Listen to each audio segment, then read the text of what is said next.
الحمد لله نحمده ونستعينه ونستغفره ونعوذ بالله من شرور أنفسنا ومن سيئات أعمالنا من يهده الله فلا مضل له ومن يضلله فلا هادي له وأشهد أن لا إله إلا الله وأشهد أن محمدا عبده ورسوله اللهم صل على محمد وعلى آل محمد كما صليت على إبراهيم وعلى آل إبراهيم إنك حميد مجيد. فقد قال الله تعالى في محكم التنزيل: أعوذ بالله من الشيطان الرجيم يا أيها الناس اتقوا ربكم الذي خلقكم من نفس واحدة وخلق منها زوجها وبث منهما رجالا كثيرا ونساء واتقوا الله الذي تساءلون به والأرحام إن الله كان عليكم رقيبا. கண்ணியத்துக்குரிய சகோதரர்களே, பெரியவர்களே, ஒரு நல்லதொரு சிறப்பான அமர்விலே நாம் எல்லோரும் இருக்கிறோம். இந்த அமர்விலும் குறிப்பாக ரமதானுடைய மாதத்தின் கடைசி பகுதியை நாங்கள் எட்டி தொட்டிருக்கிறோம். அல்ஹம்துலில்லாஹ், அல்லாஹுடைய உதவியினால் கிட்டத்தட்ட 29 நோன்புகளை நாங்கள் நோற்று, உண்மையிலே இந்த ரமதானுடைய மாதம் அல்லாஹு தஆலா எங்களுக்கு தந்திருக்கிற ஒரு மிகப்பெரிய ஒரு நன்மைகளை பெற்றுத் தருவதற்கான ஒரு சிறப்பான ஒரு மாதம். வசந்தங்கள் வருகின்ற மாதம், புண்ணியங்கள் எல்லாம் நிறைந்த ஒரு மாதமாக இந்த ரமலானுடைய மாதம் இருக்கிறது. அன்புக்குரிய சகோதரர்களே, பெரியவர்களே, நாங்கள் இந்த ரமலானுடைய மாதத்துக்கு முன்னர் நீண்ட நாட்களாக அல்லது பல மாதங்களாக ரமலானுடைய மாதத்தை நாங்கள் எதிர்பார்த்து காத்திருந்தோம். ஏன் எதிர்பார்த்திருந்தோம் என்றால், அந்த ரமலானுடைய சிறப்பை உணர்ந்த காரணத்தினால். இந்த ரமலானுடைய மாதம் உண்மையிலேயே ஒரு மனிதனுடைய வாழ்க்கையில் நல்ல பல புதிய அத்தியாயங்களை உருவாக்குவதற்கான ஒரு சிறந்த ஒரு காலப்பகுதியாக ரமலானுடைய காலப்பகுதி இருக்கிறது. அதுல அடிக்கடி நாங்கள் இந்த ரமலானுக்கு மிக அண்மித்த பகுதிகளிலே ஒரு செய்தி எங்களுடைய செவிப்பறைகளை எல்லாம் வந்து அடைந்திருக்கும். பொதுவாக இதா ஜாஅ ரமதான், ரமலானுடைய மாதம் வந்து விட்டால் சுவனத்தினுடைய வாசல்கள் திறக்கப்படுகின்றன, நரகத்தினுடைய வாசல்கள் மூடப்படுகின்றன, ஷைத்தான் என்ன செய்யப்படுகிறான்? விலங்கிடப்படுகிறான். இந்த செய்தியை நாங்க ரமலானை அடைவதற்கு முன்னரே நம்ம என்ன செய்வோம்? அடிக்கடி இந்த செய்திகளை நாங்க பயான்களிலே நாங்கள் கேள்விப்பட்டிருக்கிறோம். உண்மையிலே அன்புக்குரிய சகோதரர்களே, இந்த 29 நாட்கள் நோன்பிருப்பதற்கு வாய்ப்பை தந்த இறைவனுக்கு முதலாவது நாங்கள் நன்றி சொல்ல கடமைப்பட்டிருக்கிறோம். உங்களுக்கு தெரியும், பொதுவாக மனிதனுடைய வாழ்க்கையில் நாங்கள் முதலாவது நோன்பை மாத்திரம் நோற்றி அதற்கு பிறகு மரணித்த வரலாறுகளை நாங்கள் பார்க்கிறோம். 2 நோன்பு, 5 நோன்பு, 10 நோன்பு என்று பல சகோதரர்கள் இந்த மாதத்தை முழுமையாக அடைய முடியாமல் மன்னரையை நோக்கி பயணித்த பல செய்திகளை எங்களுடைய உறவுகள், எங்களுக்கு தெரிந்தவர்கள், எங்களுடைய நண்பர்கள் என்கிற அடிப்படையில் பல சகோதரர்கள் என்ன செய்கிறார்கள்? இந்த மாதத்திலும் மரணித்து மண்ணிறையில என்ன செய்கிறார்கள்? வாழ்ந்து கொண்டிருக்கிறார்கள். அன்புக்குரிய சகோதரர்களே, எனவே இந்த மாதத்தினுடைய இந்த 29 நாட்களை நாங்கள் எப்படி கடத்தி இருக்கிறோம்? கடத்தினோமா அல்லது கடந்து சென்று இருக்கிறதா? அன்புக்குரிய சகோதரர்களே, நாங்கள் முதலாவது நோன்பு என்பது எங்களுக்கு பெரிய ஒரு சந்தோஷத்தையும் பூரிப்பையும் என்ன செய்து எங்களுக்கு தந்தது. அதே போல பல சகோதரர்கள், பல முகங்களை நாங்கள் பள்ளிவாசல்களிலே பார்த்தோமா இல்லையா? வெள்ளிக்கிழமைகளில் மாத்திரம் பார்த்த பல முகங்கள் எப்பொழுது நம்ம பார்த்தோம்? ரமலானுடைய சில ஆரம்ப நாட்களிலே நாங்கள் என்ன செய்தோம்? பல முகங்களை நாங்கள் பார்த்தோம். பள்ளிவாசல்கள் எல்லாம் நிறைந்து என்ன செய்யப்பட்டது? காணப்பட்டது. வழமையாக பள்ளிவாசலுக்கு வருகிறவர்களுக்கு கூட முதல் சஃபிலே இடம் கிடைக்காத அளவுக்கு புதிய முகங்கள் அதை என்ன செய்கிறது? நிரப்பிய வரலாறுகள் எல்லாம் நம்ம இன்றைக்கு எங்களுடைய கண்கூடாக பார்த்தோம். பிறகு அது படிப்படியாக சில நாட்கள் கடக்க கடக்க கடக்க என்ன செய்யும்? ஒரு சின்ன ஒரு தொய்வு நிலை ஏற்பட்டு பிறகு என்ன செய்யும்? அது கடைசி 10 வருகிற பொழுது இன்னும் கொஞ்சம் ஈமானுடைய பலம் கூட என்ன செய்யும்? அந்த 27 டார்கெட் பண்ணி ஒரு சில ஆட்கள் என்ன செய்கிறது, அன்றைய நாள் தான் நம்மளுடைய முழு பாவத்துக்குமான விடிவு நாள் என்று நினைத்து முழுமையாக பாவத்தை இன்றோடு நாங்கள் கடந்த பாவங்கள் எல்லாவற்றையும் கழித்து நாங்கள் கழுவி விடலாம். 27க்கு பிறகு 27வது அந்த நோன்பு எங்களுடைய அந்த பகல் பொழுது என்ன செய்யும், நாங்கள் பாவமற்றவர்களாக அல்லாஹு தஆலாவுடைய பார்வையிலே தீமையற்றவர்களாக ஒரு புதிய அத்தியாயத்தை உருவாக்கலாம் என்கிற அடிப்படையில் அன்றைய தினம் நம்மளுடைய நாடுகளிலே பல இடங்களிலே என்ன செய்கிறது, அந்த 27 மட்டும் மையப்படுத்தி என்ன செஞ்சாங்க, அழாத சகோதரர்களோ அழுது அல்லாஹு தஆலாவிடத்திலே பாவம் மன்னிப்பு கேட்ட வரலாற்றை நம்ம பார்க்கிறோம். பாவங்களை மன்னிக்கிறதுக்கு அது 27 மட்டும் அல்ல. ஒரு மனிதனை பொறுத்தளவில், ஒரு முஸ்லீமை பொறுத்தளவில் ஒரு பாவம் செய்து விட்டால் அந்த பாவத்துக்கு பரிகாரம் தேடுவது அவனுடைய மிக முக்கியமான ஒரு கடமை. அல்லாஹு தஆலா எந்த நேரத்தில் வேணுமென்றாலும் என்ன செய்வான், மன்னிப்பான். அல்லாஹு தஆலாவுடைய தூதர் ஸல்லல்லாஹு அலைஹி வஸல்லம் அவர்கள் தன்னுடைய வாழ்க்கையிலே ஒவ்வொரு நாளும் 70க்கும் அதிகமான விடுத்தம் அல்லாஹு தஆலாவிடத்திலே பாவ மன்னிப்பு தேடி இருக்கிறார்கள். பாக்குறோமா இல்லையா? நம்ம இஸ்திக்ஃபார் செய்த வரலாற்று நம்ம பாக்குறோம் ஹதீஸ்கள்ல.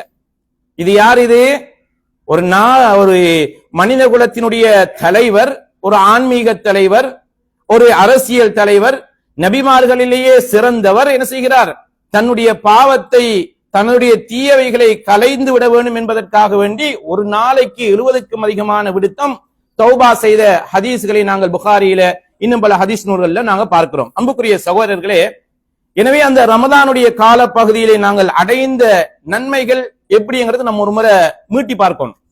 இந்த முதலாவது நோன்பு, இரண்டாவது நோன்பு, 3வது, 5வது, 10வது, 15வது என்று சொல்லி ஒவ்வொரு நாளும் கடந்து போக போக நம்ம அந்த நாட்களை நாங்கள் எவ்வாறு கழித்தோம். நம்ம ஒரு வியாபாரம் செய்கிறோம், வியாபாரம் செய்கிற பொழுது ஒவ்வொரு ஆண்டினுடைய எண்டு பகுதியில நம்ம என்ன செய்வோம், அதை ஸ்டாக் எடுப்போம். எவ்வளவு லாபம் இருக்கிறது, எவ்வளவு லாபம் வந்திருக்கிறது, எவ்வளவு பொருட்கள் இருக்கிறது என்று சொல்லி நம்ம என்ன செய்வோம், கணக்கு பார்ப்போம். அன்புக்குரிய சகோதரர்களே, ஒரு மோமினை பொறுத்தளவிலே ஒவ்வொரு நாளும் தன்னுடைய அன்றைய 24 மணி நேரத்தை சுய பரிசோதனை செய்து பார்க்க வேண்டும். அதை என்ன செய்து, இன்றைய காலை நான் எழுந்ததிலிருந்து தூக்கத்துக்கு செல்லும் வரைக்கும் என்ன நன்மைகளை செய்திருக்கிறேன், அல்லாஹ்வுடைய கடமைகளிலே ஏதாவது தவறு விட்டிருக்கிறேனா, உரிய நேரத்தில் அந்த கடமைகளை செய்யாமல் விட்டிருக்கிறேனா, அல்லது யாரை பற்றியாவது நான் புறம் பேசியிருக்கிறேனா, அல்லது யாரை பற்றியாவது குறை சொல்லி இருக்கிறேனா, அல்லது மார்க்கம் தடை செய்திருக்கக்கூடிய தடைகளை நான் அந்த தடைகளிலே என்னை நான் ஆட்படுத்தி கொண்டேனா என்று ஒவ்வொரு மனிதனும் தனது நல்ல பக்கங்களை பரிசோதனை செய்வதை போன்று தீயவைகளையும் பார்த்துக் கொள்ள வேண்டும். நல்லவைகளை கண்டு அல்லாஹு தாலாவை புகழ வேண்டும், நன்மைகளை அதிகரித்துக் கொள்ள வேண்டும். நல்லவைகளை தீயை பார்க்கிற பொழுது அல்லாஹு தாலாவிடத்திலே மன்னிப்பு கேட்டுக்கொள்ள வேண்டும். அன்புக்குரிய சகோதரர்களே, அப்ப இந்த வகையில் அல்லாஹு தாலா திருமறை குர்ஆனிலே எங்களுக்கு ஒரு அழகான ஒரு செய்தியை சொல்கிறான். என்ன சொல்கிறான்? யா அய்யுஹல்லதீன ஆமனு, விசுவாசிகளே. பொதுவாக இறை விசுவாசிகளை பொறுத்தளவில் நாங்கள் மறுமையை பற்றி ஒரு நம்பிக்கை எங்களுடைய உள்ளங்களில் ஆழமா இருக்கு. எந்த மனிதனுடைய உள்ளத்தில் மறுமை பற்றிய நம்பிக்கை ஆழமாக இருக்கிறதோ, அல்லாஹ் தஆலாவை பற்றிய அச்சம் பயம் இருக்கிறதோ, அவனுடைய வாழ்க்கையை நம்ம என்ன செய்து நல்ல வாழ்க்கையை பார்க்கலாம். தீயதை கண்டு காணுகிற பொழுது அவன் விரண்டோடுவான். தீயதின் பக்கம் அவனை என்ன செய்வான், நினைத்து கூட பார்க்க மாட்டான். நன்மைகள் என்று வருகிற பொழுது, இபாதத்துகள் என்று வருகிற பொழுது, வணக்க வழிபாடுகள் என்று வருகிற பொழுது, அல்லாஹு தஆலா விரும்பக்கூடிய செயல்கள் என்று வருகிற பொழுது அவன் என்ன செய்வான், மிக விரைந்து செய்யக்கூடிய ஒரு மனோநிலையில் அந்த மனிதன் இருப்பான். யார் இது? ஒரு இறை விசுவாசியை பொறுத்தளவிலே.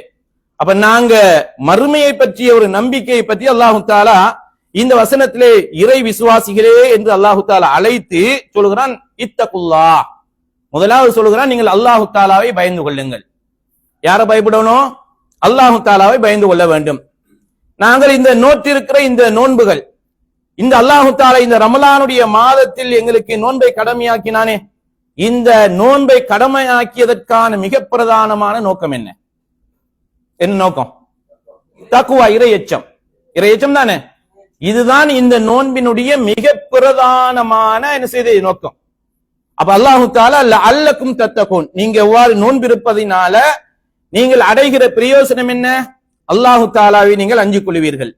இந்த அச்சம் என்பது தொழுகையில் மாத்திரமல்ல, வணக்க வழிபாடுகள்ல மாத்திரமல்ல, நாங்கள் தனிமையில இருந்தாலும் அந்த அச்ச உணர்வு வர வேண்டும். இரவில் இருந்தாலும் அந்த அல்லாஹு தஆலாவை பயந்து கொள்ள வேண்டும். நாங்கள் கூட்டத்தோடு இருந்தாலும் அல்லாஹு தஆலாவை பயந்து கொள்ள வேண்டும். அப்ப எந்த நேரமும் ஒரு மனிதன் இறைவனுடைய அந்த கண்காணிப்பின் கீழே, நம்ம இன்னைக்கு பாக்குறோம் சிசிடிவி கேமரா போட்டு இருந்தா நம்ம என்ன செய்யறோம், எப்பயாவது ஒரு தப்பு செய்யறதுக்கு எவ்வளவு பயப்படுறோம். நம்ம கம்பெனியில வேலை செய்யற நேரத்தில் கூட, அல்லது ஒரு இடத்துல யாரையாவது ஒருத்தரை பார்த்து கொண்டு இருக்கிற இடத்துல நம்ம என்ன செய்யறோம், முதலாவது அந்த இடத்துல புதிய இடத்துல போயிட்டு நம்ம உட்கார்ந்து நிக்கிறோம்னு சொன்னா முதலாவது பார்ப்போம் எங்கேயாவது சிசிடிவி கேமரா இருக்கிறதா இல்லையா, பாக்குறோமா இல்லையா? ஏன் நம்மள அதை என்ன செய்கிறது, கண்காணித்துக் கொண்டிருக்கிறது. ஆனால் இதெல்லாம் வர்றதுக்கு முன்னாடி அல்லாஹு தஆலா அன்றிலிருந்து இன்று வரைக்கும் மறுமை வரைக்கும் அல்லாஹு தஆலா எங்களை கண்காணித்துக் கொண்டிருக்கிறானா இல்லையா? கண்காணித்துக் கொண்டிருக்கிறான். அன்புக்குரிய சகோதரர்களே, அப்ப இந்த நோன்பினுடைய மிக பிரதானமான நோக்கம் இறை எச்சம் தான். அப்ப அல்லாஹு தஆலா இதுல கூட என்ன சொல்கிறான், இறை விசுவாசிகளை நீங்கள் அல்லாஹு தஆலாவை பயந்து கொள்ளுங்கள். யாரை பயந்து கொள்ளுங்க? அல்லாஹு தஆலாவை பயந்து கொள்ளுங்கள். இப்படி சொல்லிட்டு அல்லாஹ் சொல்றான், வல் தன்துர் நஃப்சும் மா கத்தமத் லிகதின், ஒவ்வொரு ஆன்மாவும் நாளை மறுமைக்காக வேண்டி நீங்க எதை சம்பாதித்து வைத்திருக்கிறீர்கள் என்பதை பார்த்துக் கொள்ளட்டும். இன்னைக்கு சில நேரங்கள்ல நாட்டுக்கு திடீரென்று போக வேண்டி வந்து விட்டால், அல்லது கபீல் என்ன செய்யலாம் போக சொல்லுகிறார் என்று வைத்துக் கொள்ளுங்கள். நம்முடைய மைண்ட் இதுல ஓடக்கூடியது என்ன, பரவாயில்ல, சொத்து சேவங்கள் இருக்கிறது, வீடு இருக்கிறது, தோட்டந்துறவுகள் இருக்கிறது, எப்ப வந்தாலும் நான் ரெடி போறதுக்கு என்று சொல்லி நம்ம என்ன செய்வோம், எங்களுடைய எதிர்கால அந்த பொருளாதார அந்த பௌதிகவியல் சம்பந்தமா நம்ம என்ன செய்வோம் பார்க்கிறோம். அன்புக்குரிய சகோதரர்களே, இவைகள் எல்லாம் அழியக்கூடியவைகள். அல்லாஹ் தஆலா இதுல என்ன சொல்லுகிறான், உங்களை நான் இப்பொழுது அழைத்தாலோ, அல்லது நாளை மறுதினம் அழைத்தாலோ, அல்லது நாளைக்கு அழைத்தாலோ, அல்லது இன்னும் ஒரு வருடத்துக்கு பிறகு அழைத்தாலோ, அந்த மர்மையிலே என்னுடைய சன்னிதானத்தில் நிறுத்தப்பட்டு நீங்கள் விசாரிக்கப்படுகிற பொழுது அந்த விசாரணைக்கு சரியாக பதில் சொல்லக்கூடிய நிலையில் உங்களை நீங்கள் இந்த உலகத்தில் தயார்படுத்தி கொண்டீர்களா? அன்புக்குரிய சகோதரர்களே, இந்த உலகத்தில் நீண்ட நாட்கள் வாழுவது சாதனை அல்ல. ஒரு மனிதன் இந்த உலகத்தில் குறுகிய காலம் வாழ்ந்தாலும் அந்த காலம் இறைவனுடைய திருப்தியை அடையக்கூடிய வகையில் அமைந்திருக்குமாக இருந்தால் அதுதான் மிகப்பெரிய ஒரு சாதனை இல்லையா? நம்ம பாக்குற நிறைய நீண்ட ஆயுள் இருந்து அவருடைய சில நேரங்களுடைய அவருடைய நடவடிக்கைகளை பார்க்கிற பொழுது நம்மளே என்ன செய்வோம், எனக்கு மௌத்து வராதா என்று கூட நம்ம என்ன செய்வோம், சில நேரங்கள்ல மனசால நாங்க வெந்தி பேசக்கூடிய செய்திகளை நம்ம பார்க்கிறோம். அந்த அளவுக்கு சமூகத்தில மோசமான சில பேர்வழிகள் இருக்கத்தான் செய்யறாங்க. அன்புக்குரிய சகோதரர்களே, எனவே இந்த உலகத்தில் அல்லாஹு தஆலா தந்திருக்கிற இந்த காலப்பகுதி என்பது மிக பெருமதியானது. அதை நாங்கள் வீணடித்து விடக்கூடாது. உங்களுக்கு தெரியும், ரமலானுடைய ஆரம்ப நாட்களை விட கடைசி நாட்கள் சிறப்பான நாட்கள், அப்படித்தானே? முதல் 10 நாட்களை விட, இரண்டாவது 10 நாட்களை விட, மூன்றாவது 10 என்பது தனியான ஒரு சிறப்பு. என்னத்துக்கு அந்த சிறப்பு? லைலத்துல் கத்ர் என்கிற 1000 மாதங்களை விட ஒரு சிறப்பான ஒரு இரவை அல்லாஹு தஆலா அந்த கடைசி 10ல வச்சிருக்கிறான்.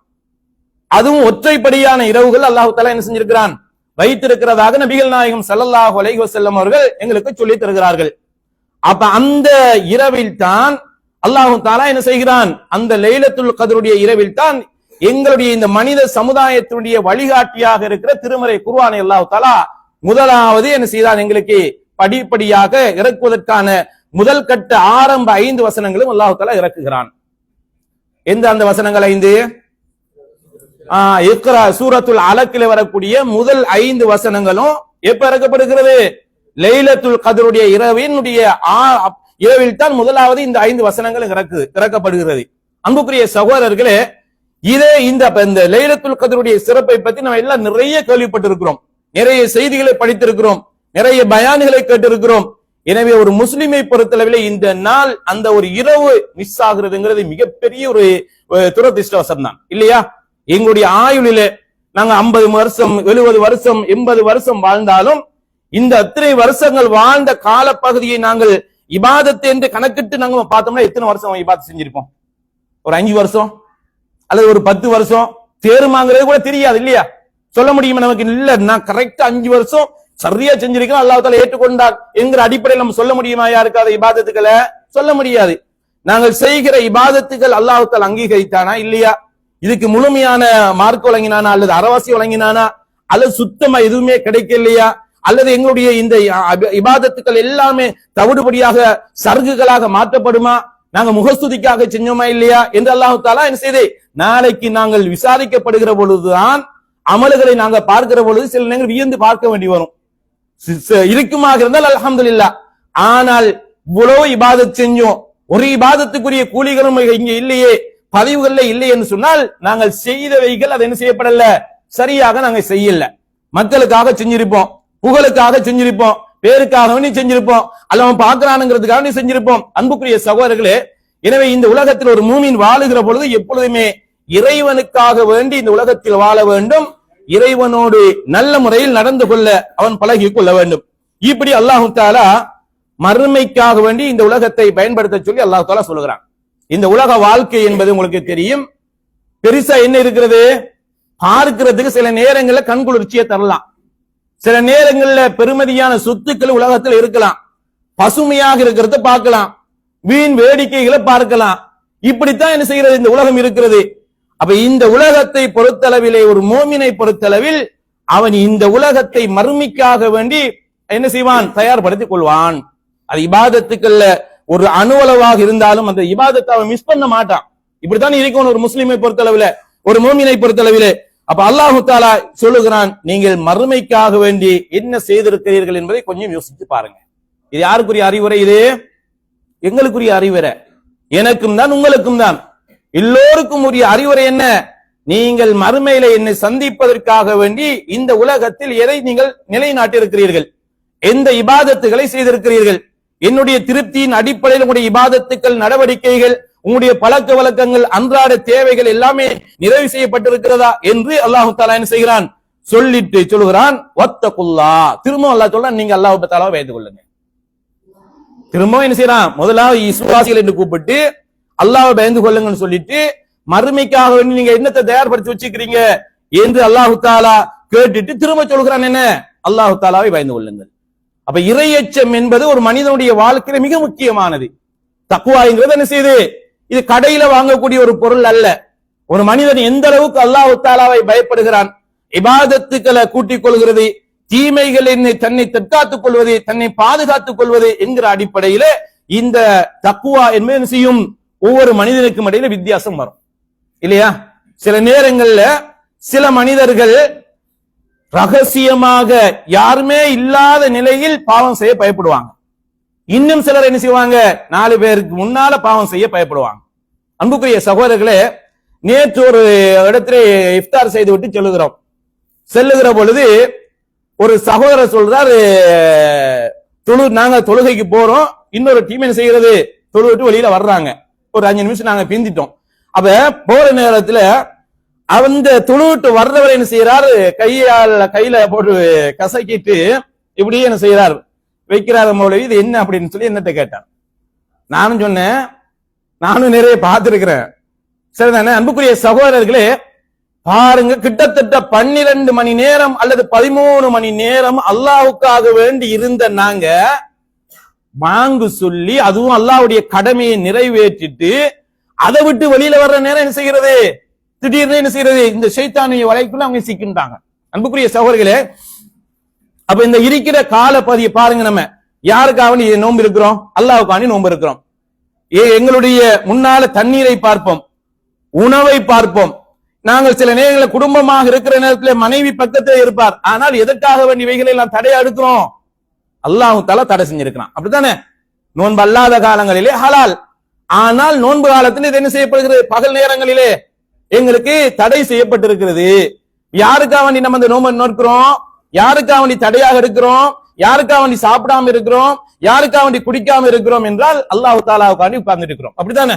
அன்புக்குரிய சகோதரிகளே, அது தனிமையில இருந்தாலும் இப்படியான பழக்க வழக்கங்களை நம்ம என்ன செய்கிறோம், மேற்கொள்கிறோம். அன்புக்குரிய சகோதரிகளே, அப்ப இந்த வகையில நீங்க பாருங்க, இன்றைக்கு கிட்டத்தட்ட பகல் முழுதும் இறைவனுக்காக வேண்டி பயத்தோடு, அச்சத்தோடு, திருமறை குர்ஆனோடு, திக்ரோடு, ஸலவாத்தோடு, இஸ்திக்பாரோடு என்று இபாதத்துக்களிலே இருக்கிற ஒரு மனிதன் என்ன செய்கிறான், நோன்பு திறந்ததுக்கு பிறகு பார்த்தால் அடுத்த நிமிடம் என்ன செய்கிறது, சில சகோதரர்கள் ஈச்சம்பழம், தண்ணி, அதுக்கு பிறகு என்ன செய்கிறது, சிகரெட். அன்புக்குரிய சகோதரர்களே, வேதனையான விஷயமா இல்லையா? அப்ப அவங்க அந்த நெருங்க அவங்களுடைய மனசுல என்ன இருந்திருக்கும், இதுதான் இருந்திருக்கும். அப்படித்தானே? அன்புக்குரிய சகோதரர்களே, அல்லாஹ்வுக்கு யாருக்கு அருள் செஞ்சானா அவங்கள தவிர மொத்தமா எல்லாரையும் சொல்ல முடியாது. சிலர் என்ன செய்வாங்க, இந்த நோன்பு பலருடைய வாழ்க்கையில நிறைய மாற்றங்களை ஏற்படுத்தி இருக்கிறது. எனக்கு கற்பித்த ஒரு ஆசிரியர், அவர் எப்ப பார்த்தாலும் சிகரெட்டோட இருப்பார். சரிதானே? சிகரெட்டோடு இருக்கக்கூடிய ஒரு ஆசிரியர், நீண்ட நாட்கள் சிகரெட் பாவனையோடு புகைத்தலோடு பாவனையான ஒரு ஆசிரியர். நான் ஒரு முறை நோன்பு முடிந்ததற்கு பிறகு சந்தித்து பேசுகிற நேரத்துல அவரை மிச்ச நேரம் கவனிக்கிற பொழுது அவர் திடீர்னு பாக்கெட்ல கையை போடுவார், எடுத்து வாயில ஒரு இதோட போட்டுக் கொள்வார். இது அல்ல இப்ப நம்ம சொன்னது, ஏற்கனவே சொன்னதல்ல. என்ன செய்வார்? ஏதோ சாக்லேட்டோ டொஃபியோ எடுத்து போட்டுக் கொள்வார். என்னத்துக்கு? ஏற்கனவே பாவித்த அந்த புகைத்தல் நினைவு வருகிற நேரம் எல்லாம் என்ன செய்கிறார்? எனவே ரமலானுக்கு பின்னாடி இது நடக்கிறது. அப்ப ரமலான் அவருடைய வாழ்க்கையில் என்ன செய்கிறது? இந்த தீமையை தீமையாக உணரக்கூடிய ஒரு பக்குவமான வாழ்க்கைக்கு அவரை விட்டுட்டு இருக்கிறது. இது இரையச்சம் என்ன செய்கிறது? அவருடைய உள்ளத்தை தாக்கி இருக்கிறது. இரையச்ச உணர்வு அவருடைய உள்ளங்களிலே பொங்கி எழுந்திருக்கிறது. இதனால் அவர் அந்த ரமலானுக்கு பின்னாடி இந்த ரமலானிலே எடுத்த அந்த பயிற்சி, அந்த சிகரெட் ஞாபகம் வர்ற நேரம் எல்லாம் எடுத்து ஒரு டாஃபியை வாய்க்கில் போட்டுக் கொள்வார். அன்புக்குரிய சகோதரர்களே, இன்று வரைக்கும் சுமாராக 15, 20, 25 வருஷத்துக்கு முன்னாடி நடந்த இந்த சம்பவத்தை நான் சொல்லுகிறேன். அப்ப அந்த அளவுக்கு இந்த ரமலானுடைய வாழ்க்கை, ரமலானுடைய காலம் என்பது ஒரு மனிதனுடைய வாழ்க்கையில கிடைக்கிற மிக முக்கியமான அருமையான பாக்கியம். தீயவைகளில் இருந்து முழுமையாக தன்னை தவிர்த்து நன்மைகளின்பால் தன்னை ஈடுபடுத்திக் கொள்வதற்கான ஒரு சிறப்பான ஒரு வாய்ப்பை அல்லாஹு தாலா இந்த ரமலானுடைய காலத்தில் வைத்திருக்கிறான். அன்புக்குரிய சகோதரர்களே, இப்படி சொல்லிட்டு அல்லாஹு தாலா இன்னல்லாஹ ஹபீரும் பிமா தஅமலூன், அல்லாஹு தாலா நீங்க செய்யறது எல்லாவற்றையும் நுணுக்கமாக அறிந்து கொண்டிருக்கிறான். இன்றைக்கு பல சகோதரர்கள் சில நேரங்களில் பாருங்க, இங்க இருக்கிற சகோதரர்கள் அல்ல, என்ன வெளியில இருக்கக்கூடிய நம்முடைய ஊர்கள் இருக்கக்கூடிய பல சகோதரர்களை நீங்க பாருங்க, சில நேரங்களில் செய்வாங்க, புகைத்தலோட இருப்பாங்க. மௌலைமார கண்ணன் அப்படி என்ன செய்யறது? கையை கீழே போட்டுட்டு என்ன செய்யறது? கீழே போடுறதா, விடுறதா, பாவிக்கிறதா இல்லையா என்று சொல்லி என்ன செய்வாங்க? அங்கேயும் வலது பக்கம் இடது பக்கம் மேல கீழே பாக்குறது பார்த்தாலே தெரியுது என்ன செய்வது? ஒண்ணுமே செய்ய முடியாத ஒரு நிலை. யாருக்கு இது பயம்? மௌலைமார கண்டா மட்டும் அல்லது ஆலிம் சாக்களை கண்டா மட்டும் என்ன செய்கிறது? இப்படியான பயப்படக்கூடிய ஒரு மனிதன் ஆலிம்சாவையும் படைச்சு எல்லாரையும் படைத்த ரப்புல் ஆலமீன் பார்த்து கொண்டிருக்கிறார் என்கிற அந்த உணர்வு ஒரு மனிதனுடைய உள்ளத்தில் இருக்குமாக இருந்தால் அவர் என்ன செய்வார்? ஆலிசமா இருந்த ஆலிம்சா இருந்தாலும் சரி, மௌலவி இருந்தாலும் சரி, ஆசிரியர் இருந்தாலும் சரி, மனைவி இருந்தாலும் சரி, நான் இந்த தப்ப என்ன செய்ய மாட்டேன் என்கிற அந்த உணர்வு அவருடைய உள்ளத்தில் என்ன செய்யும் ஏற்படும். அன்புக்குரிய சகோதரர்களே, அப்ப இந்த வகையில் அல்லாஹு தாலா எல்லாவற்றையும் என்ன செய்கிறான்? கண்காணித்துக் கொண்டிருக்கிறான். அல்லாஹ்வுடைய தூதர் ஸல்லல்லாஹு அலைஹி வஸல்லம் சொல்கிறார்கள் பாருங்க, இந்த திருமறை வசனத்துக்கு ஏற்ற மாதிரி ஒரு ஹதீஸ். அல்லாஹ்வுடைய தூதர் சொல்கிறார்கள், அல் கையிசு மன் தான நஃப்ஸஹு வ அமில லிமா பஅதல் மௌத். உலகத்துல நம்ம இன்னைக்கு யாரு புத்திசாலின்னு கேட்டா நம்ம யாரை சொல்லுவோம்? யாரிடத்துல பங்களா இருக்கிறதோ, யாரிடத்துல சொத்துக்கள் இருக்கிறதோ, யாரிடத்துல வாகனங்கள் இருக்கிறதோ, யாரிடத்துல நல்ல உயர் பதவிகள், அந்தஸ்துக்கள், அதிகாரங்கள் இருக்கிறதோ, இவன் தான் புத்திசாலின்னு சொல்லி நம்ம சொல்லுவோமா இல்லையா? சொல்லுவோம். இதுதான் ஒரு மனிதனுடைய வாழ்க்கை. ஆனால் அல்லாஹ்வுடைய தூதர் யாரு புத்திசாலின்னு சொல்லி சொன்னாங்க என்றால், யார் தன்னுடைய ஆன்மாவை கட்டுப்படுத்தி, அதாவது தீய சிந்தனைகள்ல இருந்து, தீய பழக்க வழக்கங்கள்ல இருந்து தன்னை தவிர்த்து கொண்டு மறுமைக்காக வேண்டி இந்த உலகத்தை பயன்படுத்துகிறானே அவன்தான் உண்மையான புத்திசாலி. யார் புத்திசாலி? சில நேரங்களை பார்க்கிற நேரத்துல ரொம்ப வறுமைப்பட்டவராக இருப்பார், எதுவுமே இல்லாத ஒரு மனிதராக இருப்பார். ஆனால் அவர் பள்ளியோடு நெருக்கமான தொடர்பு உள்ளவர். பாங்கி என்று கேட்டு விட்டாலே உடனே அடுத்த கணம் பள்ளிவாசலுக்கு செல்லுகின்ற ஒரு மனிதனாக இருப்பார். நல்லவைகளை கேட்கிற பொழுது, நல்லவைகளை பார்க்கிற பொழுது அவர் அந்த நேரத்தில் அல்லாஹு தாலாவை புகழுவார், நன்மையின்பால் விரைவார், தீமைகளை விட்டு தன்னையே செய்வார், தற்காத்துக் கொள்வார் என்கிற ஒரு மனிதன் ஒரு வறுமைப்பட்டவனாக இருந்தாலும் அல்லாஹ்வுடைய பார்வையில் அவர் உயர்ந்தவர் தான். ஏன்? அவர் நல்லவைகளை விரும்புகிறார், நல்லவைகளை செய்கிறார். அன்புக்குரிய சகோதரர்களே, அப்ப இந்த வகையிலே நாங்கள் மறுமைக்காக வேண்டி இந்த உலகத்தில் அல்லாஹு தாலா என்ன செஞ்சிருக்கிறான்? குறிப்பிட்ட சில காலம் எங்களை அல்லாஹு தாலா வாழ வைத்திருக்கிறான் என்கிற செய்தியை நாங்கள் பார்க்கிறோம். அன்புக்குரிய சகோதரர்களே, உமர் இப்னு கத்தாப் ரலியல்லாஹு தஆலா அன்ஹு அவர்கள், அவரை பத்தி நம்ம என்ன தெரியும்? அவரை பத்தி உமர் ரலியல்லாஹு தஆலா அன்ஹு பத்தி என்ன தெரியும் நமக்கு? இரண்டாவது கலீஃபா. வேற முடிவுகள் எடுக்கிற நேரம் மிக என்ன செய்து அதிரடியான முடிவுகளை என்ன செய்வார்? எடுக்கக்கூடிய ஒரு மிகப்பெரிய ஒரு துணிஞ்ச ஒரு மனிதர். வேற அவர் ஒரு பாதையால் வந்தால் ஷைத்தான் இன்னொரு பாதையால் என்ன செய்வார்? போவான். வேற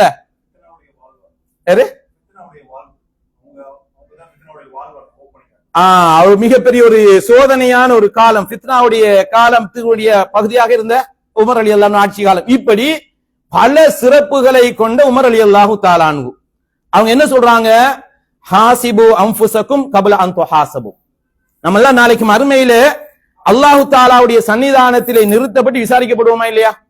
விசாரணைங்கிறத நம்பி இருக்கிறோமா இல்லையா? விசாரணையை நம்பி இருக்கிறோம். ஒரு முஸ்லிமை பொறுத்தவரை, ஒரு மூமினை பொறுத்தவரை நம்ம என்ன செய்யறோம்? நம்பி இருக்கிறோம். அவர் என்ன சொல்லுகிறார் என்றால், நீங்கள் அல்லாஹு தஆலாவிடத்தில் விசாரிக்கப்படுவதற்கு முன்னர் இந்த உலகத்தில் வாழுகிற பொழுது நீங்கள் ஒவ்வொருவரும் உங்களை விசாரித்துக் கொள்ளுங்கள். என்னுடைய வாழ்க்கை எப்படி இருந்தது? காலையிலிருந்து பகல் நேரம், மாலை நேரம், இரவு நேரம், படுக்கைக்கு செல்லும் வரைக்குமான எங்களுடைய வாழ்க்கை அப்படியே நம்ம என்ன செய்யணும்? ஒரு முறை நாங்கள் சிந்தித்து பார்க்க வேண்டியிருக்கிறது. தவறுகள் வருகிற பொழுது அல்லாஹு தஆலாவிடத்தில் மன்னிப்பு கேட்டுக் கொள்ள வேண்டும். நல்லவைகள் வருகிற பொழுது அல்லாஹு தஆலாவை புகழ்ந்து இன்னும் அதிகமான நல்லவைகளை செய்வதற்கு நாங்கள் முயற்சிக்க வேண்டும். அன்புக்குரிய சகோதரர்களே, இதே போன்று நபிகள் நாயகம் ஸல்லல்லாஹு அலைஹி வஸல்லம் அவர்கள் சொன்னார்கள், 5 விடயங்களுக்கு முன்னால் நீங்கள் 5 விஷயத்தை தேடிக்கொள்ளுங்க. 5 விஷயத்துக்கு முன்னால எத்தனை? 5ஐ தேடிக்கொள்ளுங்கள். முதலாவது என்ன? 5 விஷயங்களுக்கு முன்னால் 5 விஷயங்களை பயன்படுத்திக் கொள்ளுங்கள். 1, உங்களுடைய வயோதிபத்துக்கு முன்னால் உங்களுடைய வாலிபத்தை நீங்கள் பயன்படுத்திக் கொள்ளுங்கள். வாலிபம் கடந்த நம்ம சரிதானே? வாலிபத்தில் இருக்கிற சகோதரர்கள் கடந்தவங்க திரும்ப வாலிபம் என்ன செய்ய போறது இல்ல, வரப்போறது இல்ல. அதனால நம்ம அதை பத்தி என்ன செய்யல, யோசிச்சுட்டு போயிட்டுதேன்னு சொல்லி கவலைப்படுறதை விட அல்லாஹு தஆலாட்ட நம்ம என்ன செய்வோம்? நல்லவைகளாக அந்த வாலிபங்கள் கழித்திருந்தால் அல்லாஹு தஆலாவுக்கு புகழ் அனைத்தும். இல்ல தெரியாமல் போய்விட்டால் நம்ம அல்லாஹு தஆலா நம்ம என்ன செய்வான்? மன்னித்துக் கொள்வான். அன்புக்குரிய சகோதரர்களே, அப்ப வயோதிபத்துக்கு முன்னால வாலிப பருவம் என்பது உங்களுக்கு தெரியும், ஒரு சமுதாயத்தினுடைய முதுகெலும்பு. அப்படியா இல்லையா? ஒரு சமூகத்தினுடைய எழுச்சியோ வீழ்ச்சியோ யாருல தங்கி இருக்கும்? அந்த சமூகத்தை சார்ந்த அந்த சமூக கட்டமைப்புல இருக்கிற வாலிபர்களின் ஊடாகத்தான் அதை நம்ம என்ன செய்யலாம், பார்க்கலாம். அந்த வாலிப பருவம் என்கிற ஒரு மிக முக்கியமான ஒரு பருவம். திசை மாறிய கப்பல்கள் போற இடமாகத்தான் என்ன செய்கிறது நம்ம பார்க்கிறோம். எங்க திசை மாறுவதற்கு நிறைய வாய்ப்புகள் இருக்கிற காலப்பகுதி எது என்றால் இந்த வாலிப பருவம் தான். எதையுமே என்ன செய்வாங்க? அணுகுகிற பொழுது மிக தீவிரமாக அணுகுவார்கள். எதையுமே முடிவெடுக்கிற பொழுது மிக தீவிரமாக முடிவெடுப்பார்கள். அதே நேரத்தில் இன்றைக்கு வயோதிபர்கள் எல்லாம் பள்ளிவாசலை நோக்கி வருகிற பொழுது சில வாலிபர்கள் என்ன செய்வார்கள்? வேறு திசைகளை நோக்கி திசை மாறிய கப்பல்கள் போன்று போகக்கூடிய ஒரு நிலை இருக்கிறது என்று சொன்னால் அது வாலிப பருவம் என்கிறது மிக கடினமான ஒரு காலப்பகுதி, மிக கடினமான ஒரு பகுதி. உங்களுக்கு தெரியும், பிலால் ரலியல்லாஹு தஆலா அன்ஹு, ஹப்பாப் இப்னு அரத் ரலியல்லாஹு தஆலா அன்ஹு, முஸஅப் இப்னு உமைர் ரலியல்லாஹு தஆலா அன்ஹு, அதே போல உங்களுக்கு தெரியும் குகைவாசிகள், நபி யூசுப் அலைஹிஸ்ஸலாம், இப்படி எல்லாம் என்ன செய்கிறது? வாலிபர்களுடைய அவர்கள் எப்படி எல்லாம் இந்த வாலிபத்தை இபாதத்தோடு சேர்ந்து பயன்படுத்தி இருக்கிறார்கள் என்பதை நம்ம என்ன செய்கிறோம்? வரலாற்றிலே பார்க்கிறோம், ஹதீஸ்களிலே பார்க்கிறோம், குர்ஆனிலே பார்க்கிறோம். அன்புக்குரிய சகோதரர்களே, எனவே நாங்கள் வயோதிபமாக அடைந்து இபாதத்துக்களிலே சோர்வு, அதே போல இபாதத்துக்களை செய்ய முடியாத நிலை, நின்று கொண்டு வணங்க முடியாத நிலை, தொடராக நோன்பு நோக்க முடியாத நிலை, எதை செய்கிற பொழுதும் இபாதத்திலே ஒரு ஆர்வம் இல்லாத நிலை, இதெல்லாம் எப்போ வரும் என்றால் வயோதிபம் போக போக ஆர்வங்கள் குறையும். சில நேரங்கள்ல இருக்குதா இல்லையா? அன்புக்குரிய சகோதரர்களே, சில நேரங்களில் சில சகோதரர்கள் என்ன செய்வாங்கடா, ஹஜ்ஜுடைய கடமையை பற்றி சொல்லுவாங்க. செய்ய வேண்டியது எல்லாத்தையும் செஞ்சுட்டு தலை என்ன செய்கிறது? தலைமுடி எல்லாம் பழுத்ததற்கு பிறகு 50 வருஷத்துக்கு பிறகு அல்லது 50 வயசுக்கு பிறகு அதுக்கு பிறகு ஹஜ் செஞ்சு கொள்வோம் என்று சொல்லி அனுபவிக்கிறத இப்ப அனுபவிச்சிடணும். எப்ப அனுபவிச்சிடணும்? இருக்கிற அந்த காலப்பகுதியில் அனுபவிச்சிடலாம்னு சொல்லி போட்டு என்ன செய்கிறார்கள்? பல சகோதரர்கள் 50க்கு மேல ஹஜ்ஜுக்கு வந்து அந்த தங்களுடைய ஹஜ்ஜை முழுமையாக தானாக சுயமாக செய்ய முடியாது, இன்னொருத்தருடைய தயவில செய்யக்கூடிய நிலையை நம்ம பார்த்திருக்கிறோமா இல்லையா? அன்புக்குரிய சகோதரர்களே, நினைச்ச மாதிரி இவங்க போயிட்டு ஜமராத்துக்கு போயிட்டு கல்லறிய முடியாது. அவங்கள என்ன செய்து வீல் சேர்ல வச்சு சுத்த வேண்டிய நிலை, தவாப் செய்ய வேண்டிய நிலை, தொங்கோட்டம் போடுற நேரத்துல வீல் சேர்ல வச்சு தள்ள வேண்டிய நிலை. இது ஏன் வருது? இது ஒரு வயோதிப நிலையில. அன்புக்குரிய சகோதரர்களே, அப்ப இந்த வகையில வயோதிபம் என்கிற அந்த நிலைக்கு முன்னால் அல்லாஹு தஆலா எங்களுடைய இதுல இருக்கக்கூடிய வாலிபர்கள், உடலிலே தெம்பு இருக்கக்கூடியவர்கள், சக்தி உள்ளவர்கள், வலிமை உள்ளவர்கள், இந்த நேரங்களை நீங்க பயன்படுத்திக் கொள்ளுங்க. அல்லாஹு தஆலாவுக்கு இந்த வாலிபத்தை பயன்படுத்துவேன், அல்லாஹு தஆலாவுடைய இறை இபாதத்துகளிலே நான் என்ன செய்வேன்? பயன்படுத்துவேன் என்று சொல்லி நீங்கள் முதலாவதாக நீங்கள் உறுதி எடுத்துக் கொள்ள வேண்டும். அன்புக்குரிய சகோதரர்களே, நபிகள் நாயகம் ஸல்லல்லாஹு அலைஹி வஸல்லம் அவர்கள் சொன்னார்கள், நாளை மறுமையிலே அல்லாஹு தஆலா எத்தனை சாராருக்கு நிழல் கொடுப்பான்? 7 சாரார். அதுல ஒரு ஆள் யாரு? எப்படியான வாலிபர்? நஷஅ ஃபி இபாதத்தில்லாஹ், அல்லாஹு தஆலாவுடைய இபாதத்திலேயே திளைத்து போன ஒரு வாலிபன். பாக்கியமா இல்லையா இது? அப்ப அல்லாஹ்வுடைய எந்த அரசுல எங்க நிழல் இருக்காது. அப்ப அல்லாஹு தஆலா தனது ஸ்பெஷல் நிழலை யாருக்கு கொடுக்கிறான்? 7 சாராருக்கு கொடுக்கிறான். ஏன் இந்த சிறப்பை கொடுக்கிறான் அல்லாஹு தஆலா? அந்த அளவுக்கு வாலிபம் என்கிறது பெருமதியானது. பெருமதியான அந்த வாலிபத்தை ஒரு மனிதன் இபாதத்துக்காக வேண்டி அவன் தீமைகளை பார்க்கிறான், அசிங்கங்களை பார்க்கிறான், மனோயிச்சைகளை பார்க்கிறான், அவனுடைய உள்ளங்களுக்கு கவர்ச்சியானவைகளை பார்க்கிறான். இவைகளை எல்லாவற்றையும் ஒதுக்கிவிட்டு ஒரு மனிதன் இபாதத்துக்காக வேண்டி தன்னை ஆட்படுத்திக் கொள்கிறான். அந்த பருவ வயசிலே, அந்த வாலிப பருவத்திலே இபாதத்துக்காக வேண்டி தன்னை ஆட்படுத்திக் கொள்கிறானாக இருந்தால் அல்லாஹு தஆலா அவனை கண்ணியப்படுத்துறானா இல்லையா? அன்புக்குரிய சகோதரர்களே, அப்ப என்ன ஷாபுன் நஷஅ ஃபி இபாதத்தில்லாஹ், அல்லாஹு தஆலாவுடைய இபாதத்திலேயே திளைத்து போன ஒரு வாலிபருக்கு நாளைக்கு மறுமையில் அல்லாஹு தஆலா தனது ஸ்பெஷல் நிழலை என்ன செய்கிறான்? கொடுக்கிறதாக நபிகள் நாயகம் ஸல்லல்லாஹு அலைஹி வஸல்லம் அவர்கள் சொன்னார்கள். எனவே வாலிபங்களை கடந்து போனவர்கள் நாம என்ன செய்வோம்? அல்லாஹு தஆலாவிடத்துல இறைவா வாலிபத்தை திரும்பித்தான் சொல்லி நம்ம என்ன செய்ய முடியாது, இப்ப கேட்க முடியாது. அன்புக்குரிய சகோதரர்களே, அப்ப இந்த வகையில நம்ம இதை ஞாபகத்தை வைத்துக் கொள்ளுங்கள். அடுத்ததாக சுருக்கமாக ஓரிரு நிமிடத்தோடு நம்ம இந்த விஷயத்தை முடித்துக் கொள்வோம். இரண்டாவதாக ஸஹ்ஹதக கப்ல ஸகமிக, உங்களுக்கு நோய் வர்றதுக்கு முன்னாடி நீங்க எதை பயன்படுத்திக் கொள்ளணும்? ஆரோக்கியத்தை பயன்படுத்திக் கொள்ள வேண்டும். மூன்றாவது என்ன செய்கிறது? கினாக கப்ல ஃபக்ரிக, வறுமை வருவதற்கு முன்னர் உங்களுக்கு அல்லாஹ் தஆலா சொத்து செல்வங்களை தந்திருக்கிறானா அதை பயன்படுத்திக் கொள்ளுங்க அல்லாஹ்வுடைய மார்க்கத்திற்காக. வ ஃபராகக கப்ல ஷுகுலிக, வேலை பளுக்கள் வர்றதுக்கு முன்னாடி நீங்க என்ன செய்யுங்க? உங்களுக்கு என்று ஓய்வு நேரங்கள் தரப்பட்டிருக்குமாக இருந்தால், கிடைக்குமாக இருந்தால் அதை பயன்படுத்திக் கொள்ளுங்கள். மௌத்துக்கு முன்னால் அல்லாஹு தஆலா தந்திருக்கிற இந்த ஆயுளை, இந்த நேரங்களை, ஆயுள் காலங்களை அல்லாஹு தஆலாவுக்காக வேண்டி நம்ம என்ன செய்யணும்? எங்களுடைய வாழ்க்கையை நாங்கள் பயன்படுத்திக் கொள்வோம். அன்புக்குரிய சகோதரர்களே, இன்றைய நாள் கடைசி நாளாக கூட என்ன செய்யலாம், இருக்கலாம். அன்புக்குரிய சகோதரர்களே, எனவே நாங்கள் இந்த ரமலானில் எடுத்த எல்லா நல்ல பயிற்சிகளும், அத்தனை பயிற்சிகளும் என்ன செய்யப்படணும்? ரமலானுக்கு பின்னால தொடர வேண்டும். நாங்க எந்தெந்த தீமைகள் எங்களை விலக்கி கொண்டோமோ, முழுமையாக விடுவித்துக் கொண்டோமோ, அத்தனை தீமைகளை இருந்தையும் ஒரே முடிவா நம்ம எடுத்துக்கொள்வோம். இன்ஷா அல்லாஹ் இதற்கு பிறகு நான் இந்த தீமையின் பால் என்ன செய்ய மாட்டேன், மீள செல்லவே மாட்டேன் என்கிற அந்த உறுதியோடு நம் எல்லோருமே இந்த இடத்துல எவ்வாறு ஒன்றாக குழுமி இருக்கிறோமோ அதே போன்று நாளை மறுமையில் அல்லாஹு தஆலா ஜன்னத்துல் ஃபிர்தௌஸ் என்கிற சுவனத்தில் அல்லாஹு தஆலா என்னையும் உங்களையும் சேர்த்தல்வானாக. வ ஆகிரு தஅவானா அல்ஹம்துலில்லாஹி ரப்பில் ஆலமீன்.